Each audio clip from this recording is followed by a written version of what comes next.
Bonsoir, c'est Catherine pour Ouitanou. Ce soir, on est l'avant-dernier soir de Pessah. Alors, dans la Bible, normalement, c'est 7 jours. Le 8e jour a été rajouté plus tard par les rabbinim, mais notamment, c'est le Baal Shem Tov qui va donner du sens à ce 8e jour et le consacrer plus particulièrement à l'attente du Messie, du Mashiach, avec un repas spécial. Voilà, je pensais que c'était important de savoir ça, parce que ça montre que la tradition, eh bien, elle n'est pas faite pour être figée dans le marbre. Elle est faite pour évoluer, pour parler et pour donner du sens. Et je crois que ça, c'est important. Que les choses de l'histoire, de nos histoires, sont là pour donner du sens, pour nous faire comprendre le sens que Dieu met dans les choses. Vous voyez, le pourquoi. Pourquoi est-ce qu'il permet tout ça? Pourquoi est-ce qu'il fait tout ça? Ça a un sens.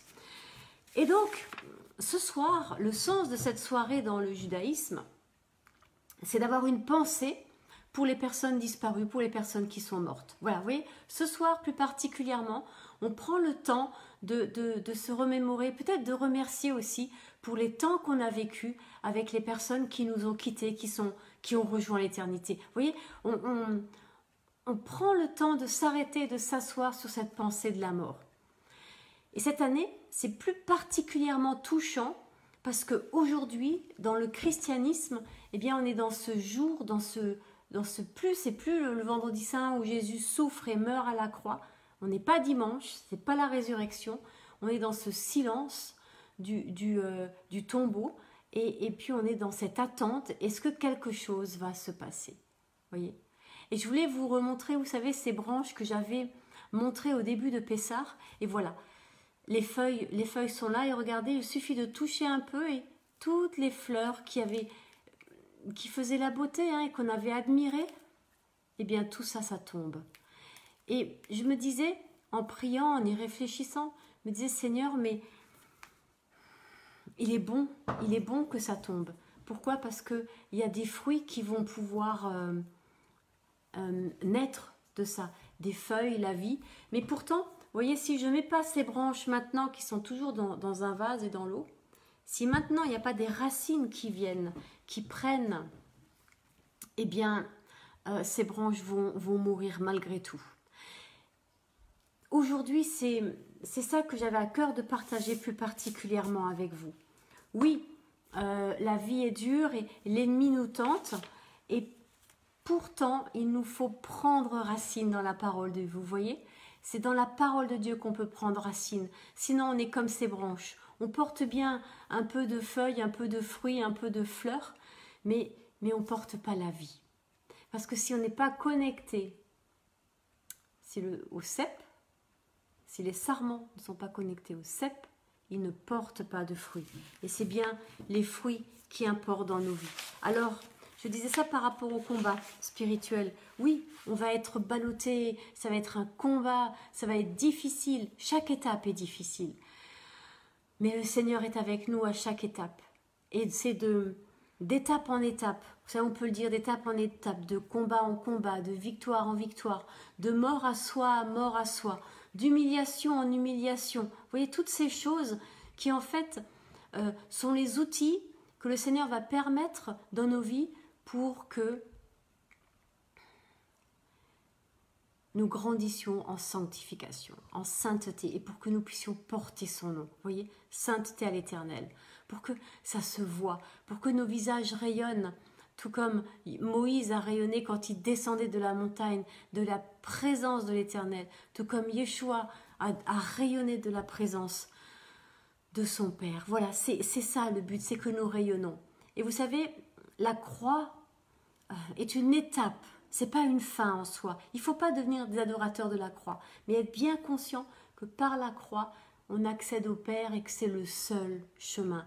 Et que ce que le Père recherche, ce sont des adorateurs en esprit, en vérité. Voilà, vous voyez, on adore le Père en esprit, en vérité. Ça veut dire que concrètement, et je frémis de vous dire cela, on n'est même pas appelé à adorer le Fils ou l'Esprit Saint.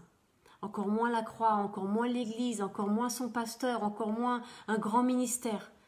Seul l'Éternel est digne d'adoration. Et tout le reste sert ou doit servir à pointer à ce but. Yeshua, Jésus a pointé à ce but. Le Saint-Esprit va nous ramener à la parole au Père. Vous voyez, la croix pointe, que ma vie pointe aussi, que nos vies pointent aussi le Père. Et pour tout cela, eh bien, il y a l'adversaire. Il est là, il rôde et il veut nous distraire. C'est un joli mot, nous distraire. Nous distraire de remplir notre mission qui est de pointer le Père en ayant des vies où il y a écrit sainteté à l'Éternel. Vous voyez, en ayant des vies sanctifiées. Voilà. Vous vous rendez compte la joie qu'il y a à avoir une vie qui rende fier le Père. Dire, waouh, regardez, Job, mon fidèle serviteur. Et là, c'est quelque chose de terrible que je suis en train de dire. Parce que quand on connaît l'histoire de Job, donc c'est une discussion entre Dieu et le diable, hein, et Dieu dit au diable, regarde, est-ce que tu as vu, toi qui viens de te promener sur la terre, Job, mon fidèle serviteur? Et Job répond, oui, mais tu lui as donné tout ce que tu veux, tu le bénis, alors forcément, il te loue, il t'aime, c'est facile. Et Dieu permet que Job perde tout. Pour finalement ne garder que l'essentiel, que l'essence de la vie. Et je me suis dit, ou je me disais, au fond, quand le Seigneur vient dans nos vies, eh bien, on a cette tendance ou cette idée un peu fausse, peut-être un peu folle, de croire que tous nos problèmes vont être réglés et que le reste de la vie va rouler comme, vous savez, comme un tapis roulant ou sur un tapis rouge. Et en fait, il n'en est pas ainsi. Il n'en est pas ainsi. Parce que c'est comme quand on arrive auprès du Père, imaginez que cette bougie soit juste un bloc, vous voyez, un de bois. Eh bien, le Père va devoir le façonner. Et on peut très bien imaginer un carré, un bloc d'argile que le Père va façonner pour en faire un vase. Vous voyez?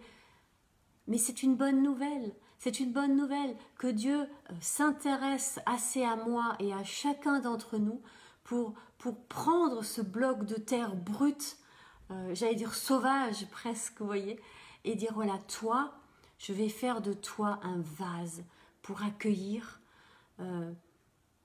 l'eau qui va être changée en vin.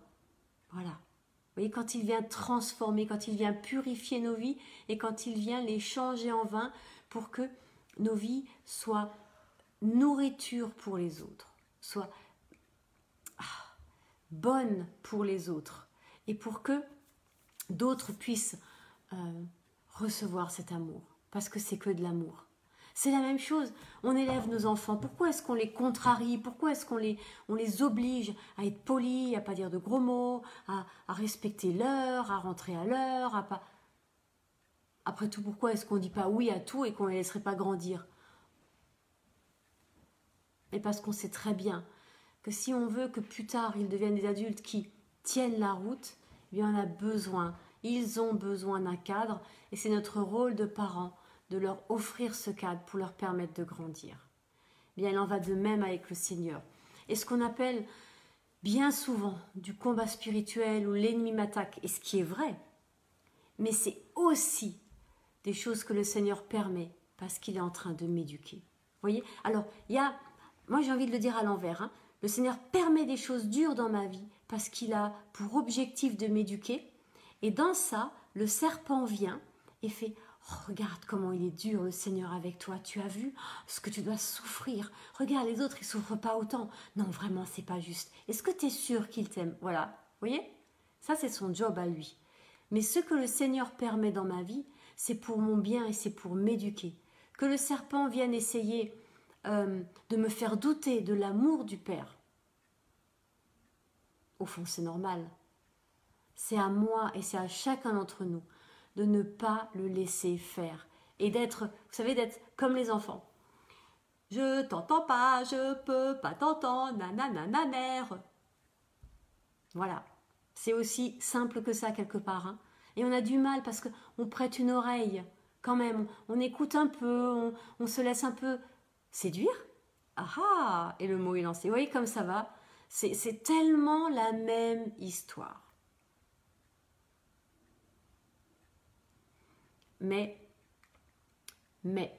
depuis Pessah, depuis Pessah, que ce soit la sortie d'Égypte ou que ce soit la Pâque de Yeshua, c'est le même symbole qui revient. C'est mon sang. C'est son sang, pas le mien. C'est mon sang, dit le Seigneur, qui vous garde. Et c'est comme, rappelez-vous le linteau, voilà, ça protège ma tête. Ah, ça descend aussi sur les oreilles et ça me permet de tenir droit.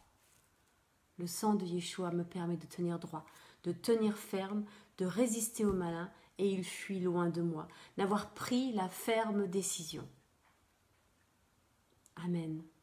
Alors, soyons les uns et les autres affermis en ce Seigneur qui croit en nous, qui nous aime et qui nous fait la grâce de venir nous éduquer, de venir se mêler de nos vies, parce qu'il nous aime. Soyez bénis et à demain.